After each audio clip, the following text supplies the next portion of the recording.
Hello, everybody. Good afternoon. Hopefully, everybody's having a great day. Uh, so personally, I just got back from the VA hospital, and I just got this new pair of glasses. My shirt don't want to cooperate with me. Sorry about that. Anyway, yeah, I just got these new pair of prescription glasses. The VA. I'm glad that they had that hospital for veterans, but sometimes it can be challenging getting things done or things that you need. This is the second time I went back for this pair of glasses. The first time I went there, they just had the lenses; they didn't have the frames, so I had to go back a second time, which that's okay. At least I got them right. All right. So anyway, if anybody's out there, they're more than welcome to join me. Uh, I want to talk about a few things, like for example, one of the first things that I have learned in life is uh, being thankful. When you wake up in the morning, you know, first thing that I do is I think about all the things that I'm thankful for. You know, and when I think about everything that I'm thankful for, the things that the challenges I have in life that aren't quite going my way or quite going the way that I planned, they don't seem as bad. So that's why I say, that's the first thing that I do in the morning, and it's a good routine to get into. Because when you look at the good things that you have in life, like for example, I'm thankful that I got a roof over my head, clothes on my back, food to eat. A lot of people don't have that, so you know I'm always thankful for the little things that I had. You know, I'm thankful for this great weather that we're having here in North Carolina. Uh, so in the Midwest, weather's not as good as everybody knows right now. They're getting blizzards out there. It's Arctic out there in the Midwest, in most of the United States. So I'm thankful for that. Um, excuse me for 1 minute. I gotta go get me a cup of water. Be right back.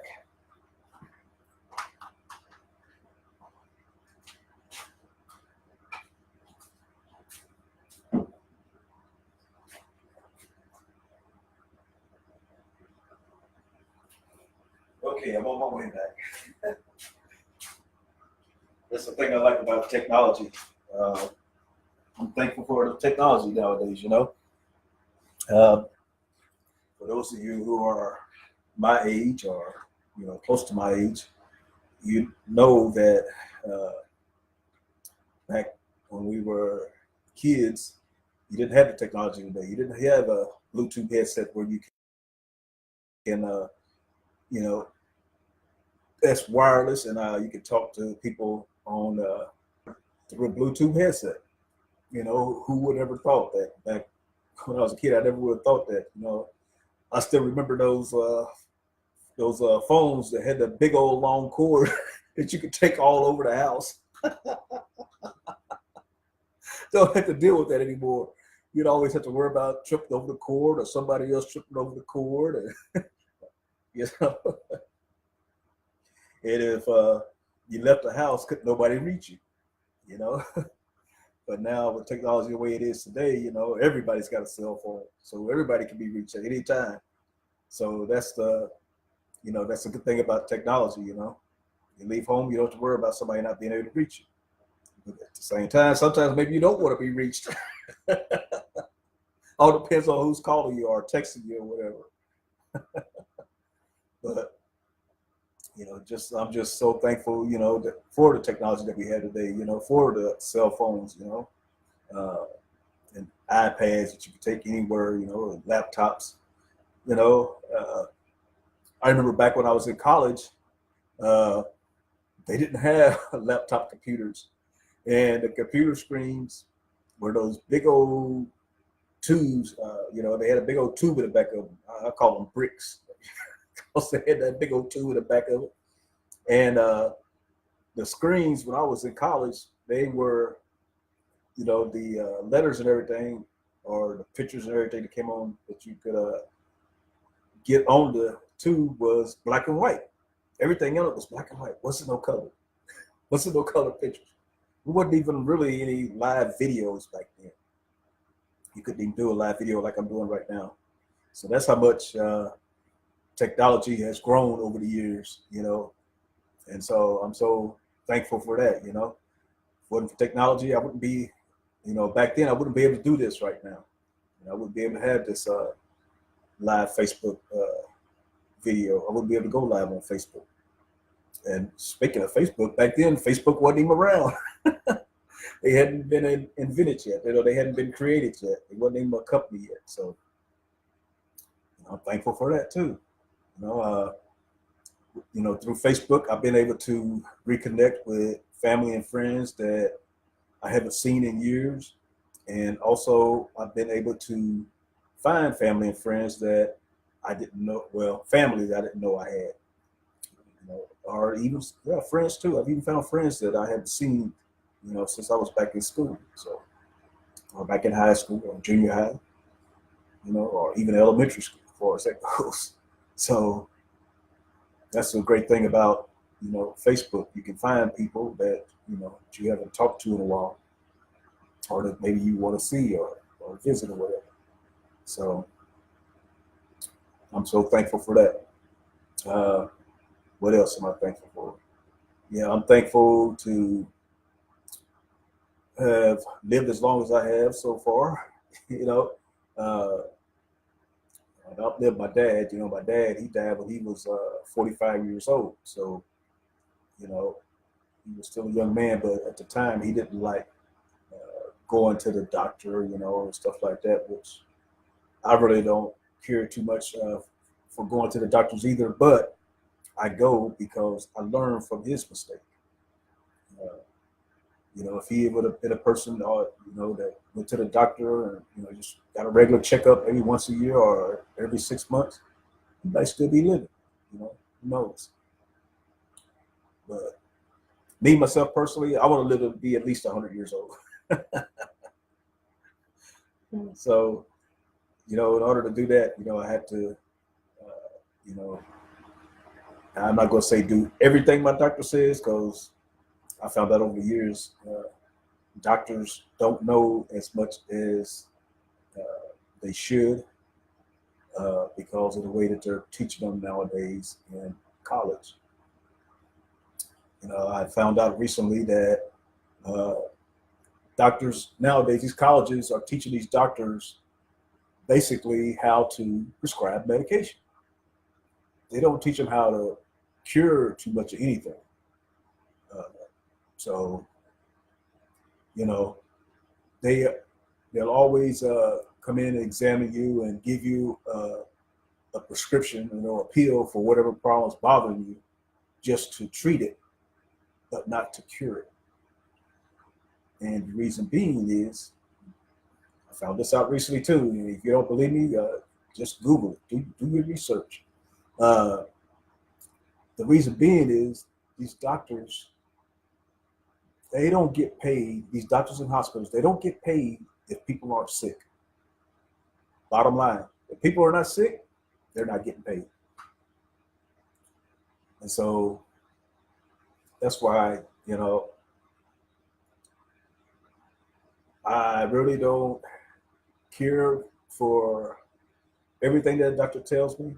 And when they try to prescribe me medicine, I do my research and I find another way to take care of the problem without using a bunch of prescription drugs.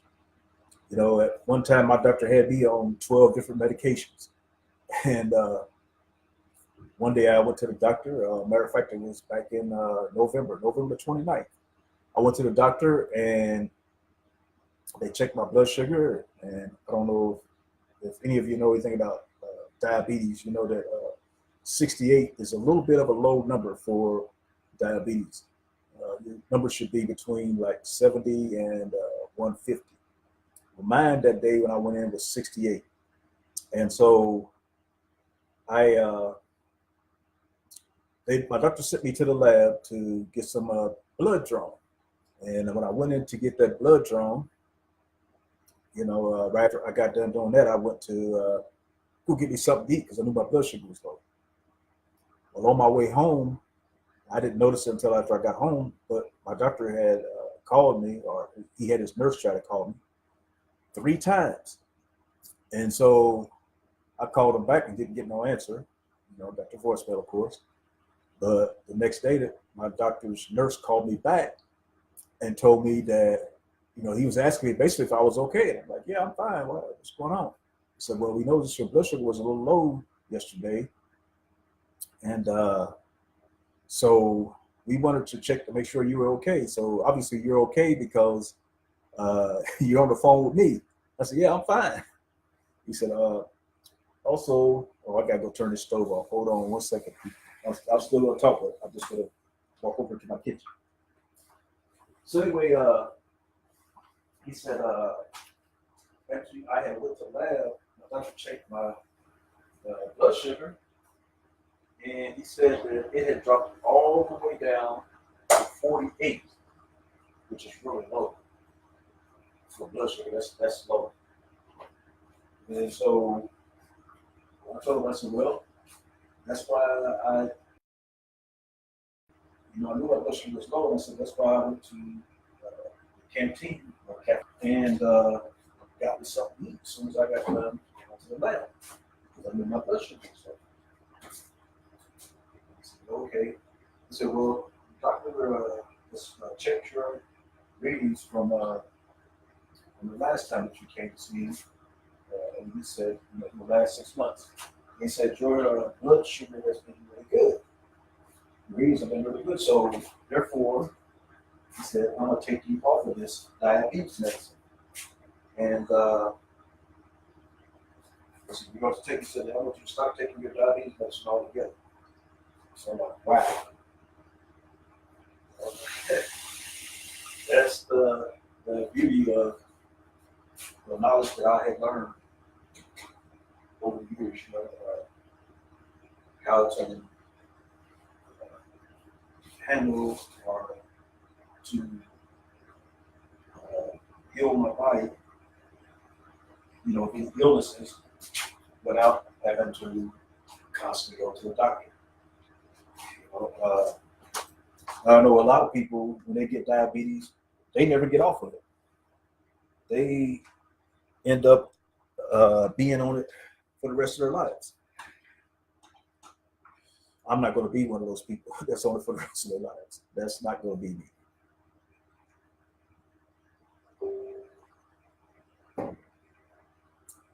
So I got rid of the diabetes. Now I'm just working on getting rid of, this shirt is really giving me a hard time. Now I'm working on getting rid of the high blood pressure. That'll be next on my list. It's still a little high, but also all 12 of those medications that my doctor had me on, that day he told me to stop taking that diabetes medicine. I stopped taking all of it. And let me tell you, I got carpal tunnel in both hands, and at night, both of my hands will go numb. So I'm constantly rubbing them or trying to move to a position where that they don't hurt. They used to get so bad. They used to hurt so bad that it would wake me up out of my sleep. So when I stopped taking that medicine, the first night that I stopped taking all that medication, my hands didn't bother me. I slept through the night like a baby without getting woke up from severe pain in my hands. And it's all because of those medications. The medicines I was taking for diabetes, I asked the nurse when he told me to stop taking the medicine, I said, can you tell me what's all in that prescription? In that, the pill was called glipizide. I said, can you tell me what's all in that glipizide?